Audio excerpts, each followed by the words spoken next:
Y'all kind of tighten up. We got a lot of ground to cover.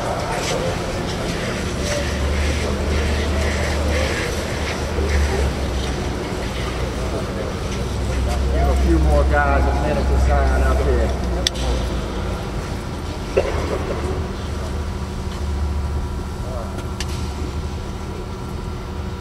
We're waiting on y'all, yeah.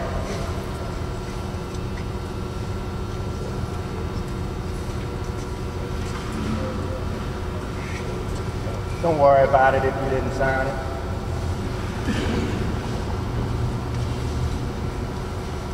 Morning. Morning.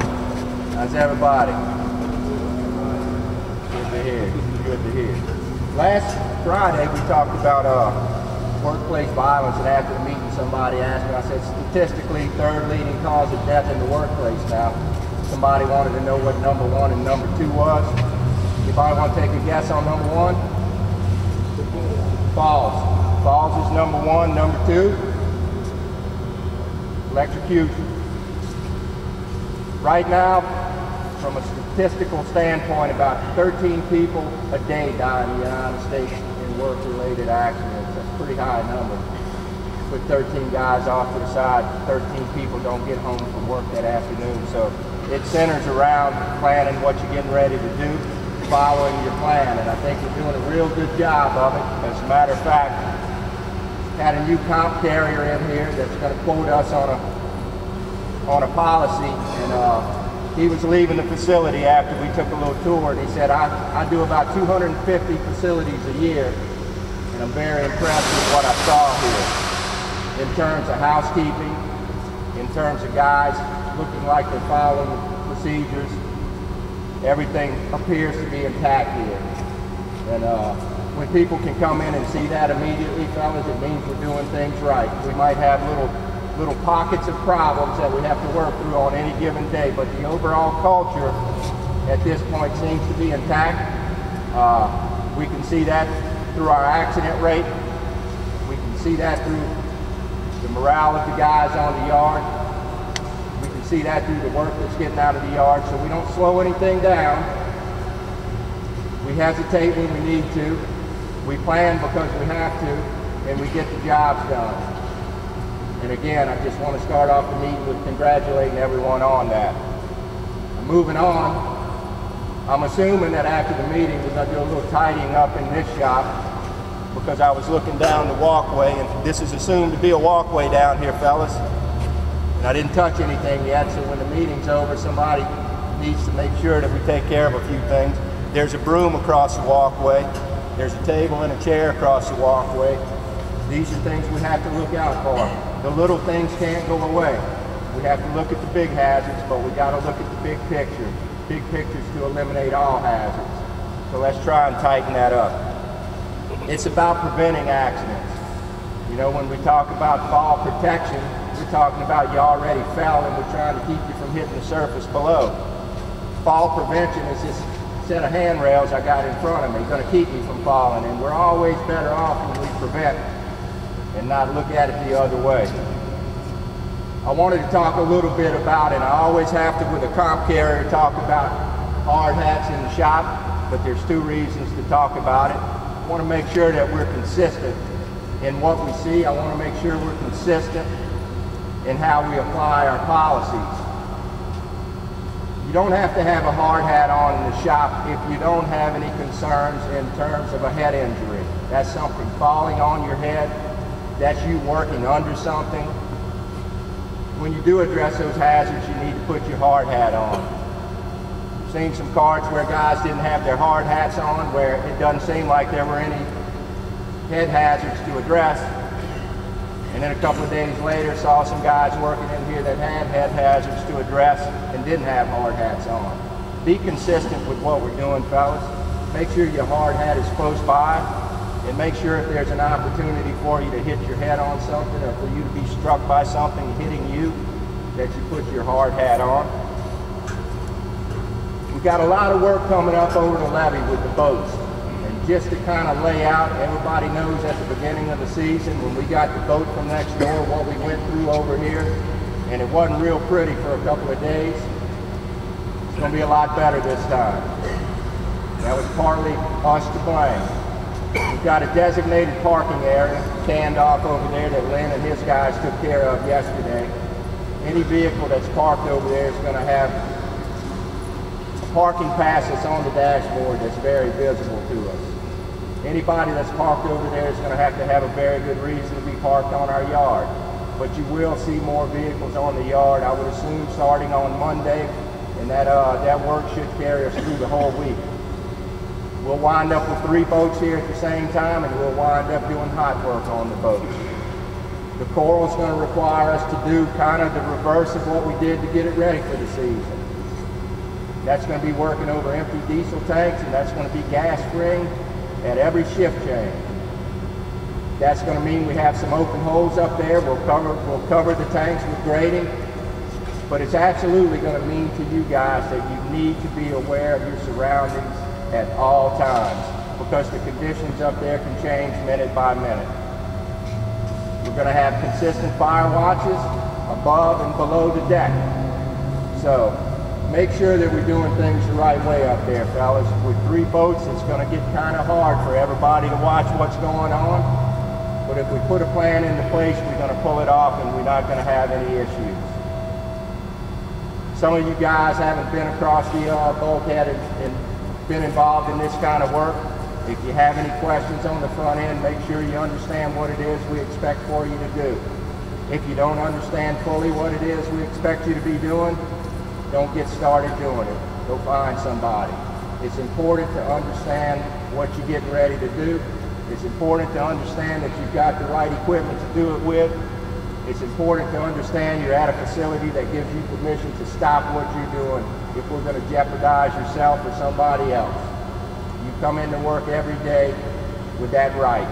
So if we see something that we don't feel good about, if we see something that could be made better, if we see a hazard that we can eliminate or find a better way to mitigate it, let's stop, take a few steps back, replan, put the plan in place, and continue our work.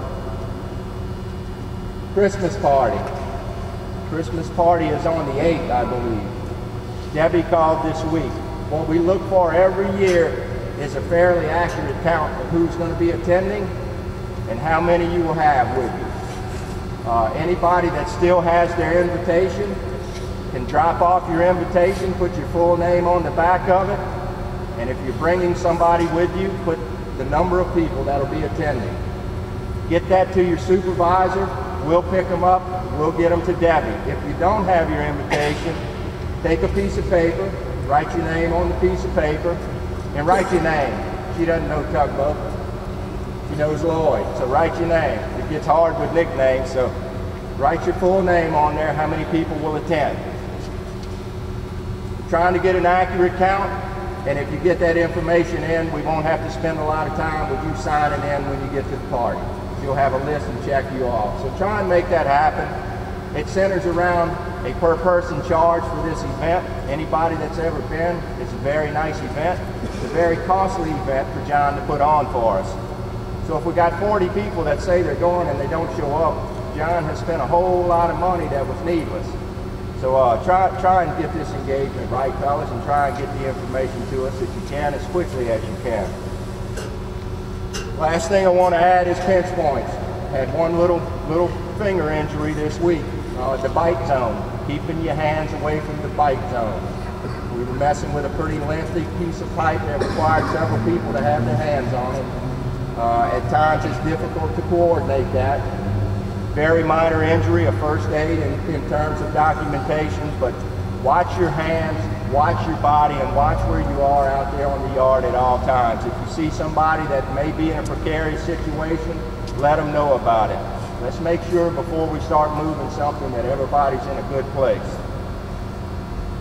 We're not going to do a feedback this morning because we have, if y'all have noticed, some special guests in here this morning, and we're going to talk about, and I've mentioned it a few times, ISO and quality. And Dan's going to come up here and talk a little bit about it, and fellas, as we all mull this over, this process, we understand and we understood on the front end of it that we feel like we're in a good place in terms of quality over here. And that's being concerned about your output. That's being concerned about what you're handing over to somebody else or what's going to wind up being an end product for us. But we're fixing to get a little bit more formal with it. And the process is going to come to us, and the process is going to make us a better place. So everyone needs to embrace it like you embrace safety. You need to actually marry them together because they work hand in hand with one another, being concerned about what you're doing. So with that being said, Chris Steinmetz is here, Dan Reynolds is here, Rob Hefker. Chris Steinmetz, for those of you that don't know, general manager of the facility. Dan Reynolds is the QMS manager, the quality management system. And Rob Hefker is a QMS coordinator. So whoever wants to go first. Chris, did you want to say something? All right. Also, y'all know me as Human Resource Manager. I know most of your faces. Some of you haven't been to my office in so long that you've gotten old, so make sure you come up and check on your human resource stuff. How many of you actually have heard Brad say something about ISO or quality? Raise your hand, I want to see it. All right, that means that everybody hasn't raised their hands here. That means that, and I know Brad talks about this stuff regularly. You'll have to pay attention to this. Every time he talks about it in the Friday meeting, you'll have to ask questions. You can answer most of the stuff that you will have to ask. You will see Rob a lot more than you'll see me. Rob is the coordinator. He's the boots on the ground guy for the quality management system. It looks like in a year, maybe two, we could possibly be ready to be ISO certified, which puts us in a very, very strong position here in the United States with the oil companies and especially overseas for that kind of work. So you'll hear a lot about it. You're going to be getting a lot of training. Everyone that's standing here today will probably, before the end of the year, end up going to some training. Some of you may end up going to a lot more than others, but that's okay. It just means that you're doing a lot more diverse things. With that, do you have any questions? Come up here, Rob, so that everybody can see you. I know all y'all know formerly of the way crew, now he's the quality coordinator. What questions do you have?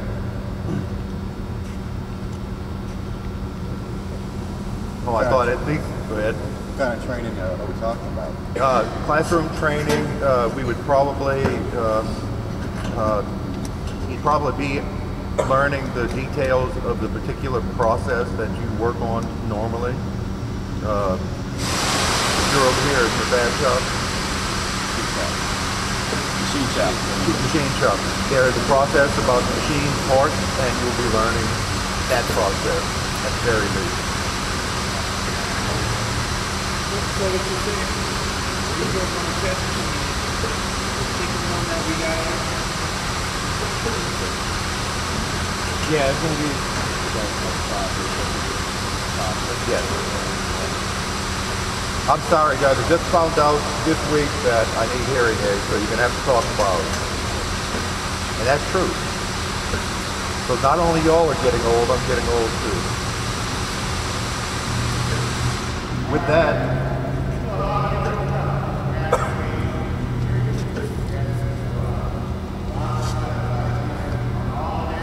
yes.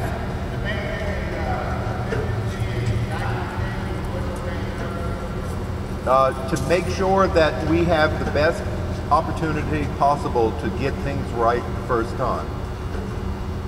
Obviously, people make mistakes. Organizations make mistakes. We try to minimize that, you know, by defining how we want to do things. Nothing should change in the way that you actually do your work unless we're doing something that fails constantly. But we don't know of any of those processes. We very rarely fail constantly. So therefore, you know, nothing much should change in the way you do things. Your supervisors will probably end up having to do a little more paperwork, but that's okay. It lasts for 3 years, I think, and then you have to get audited, you know, every 3 years.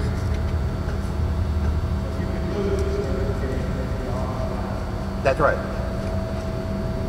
Yeah, it would be very difficult for a company. You know, we would just have to turn our back on quality completely once we've been certified and stop doing everything that we do. And I can't imagine doing that because we already are not inventing things. We're just defining what we do. The reason we're able to do that is because the upper management of this company feels that we do things very, very well. And that's been true since I've been here in 2006, so it's still true today.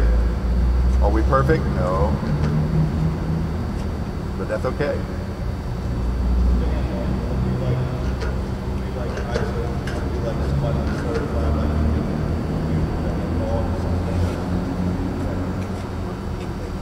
I couldn't hear you, Eddie.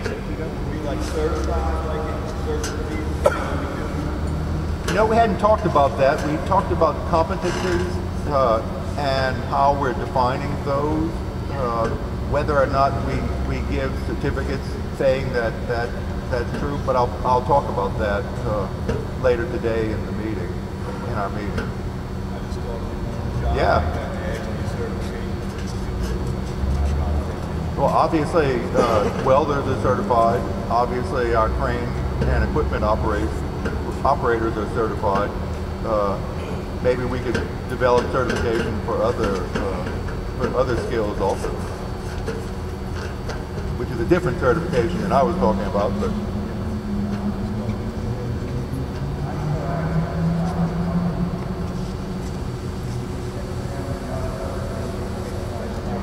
yeah, that's a place where we can go and explore. You know, make people feel a little bit better about the work that they do too. Chris?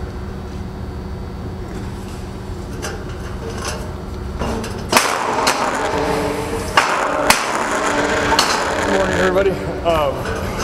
So just to kind of reinforce what Brad and Dan said, this quality system isn't really going to change what you guys are doing day to day.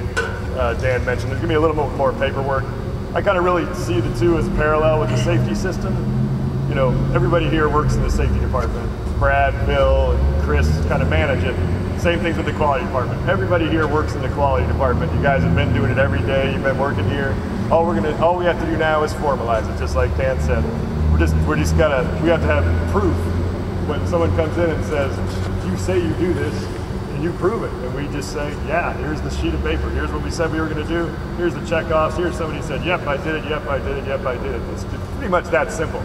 But it's going to kind of work like safety in the same way, where safety, if you see something going on that's unsafe, you can say, hold on, let's stop a second. Same thing with quality. If you see something that doesn't look like it's being done right, you say, hold on, let's stop a second and let's get this checked out. So it's not going to be any stress for anything like that. It's really more of a paperwork side. I think it's going to help us probably in the office convey what we need done a little better. You know, a lot of times there's confusion in fab. Oh, I got to do this. Do I do this? How do I need to do this job? So you're going to be getting these sheets that say, this is how we're going to do this job, and you just have to go through the steps. Most of the jobs, you've already got all the steps laid out. You've been doing those steps every day, all day for the last however many years you've been working here. So it's really not going to be a big change, but it's just going to allow us to show the customer that we have records of the quality that we've been performing for so long. So it's nothing you guys need to worry about or anything like that, and it's going to just make this company better. But have a good day and a safe day and a quality day. Yeah. All right, guys. Thanks, Belle.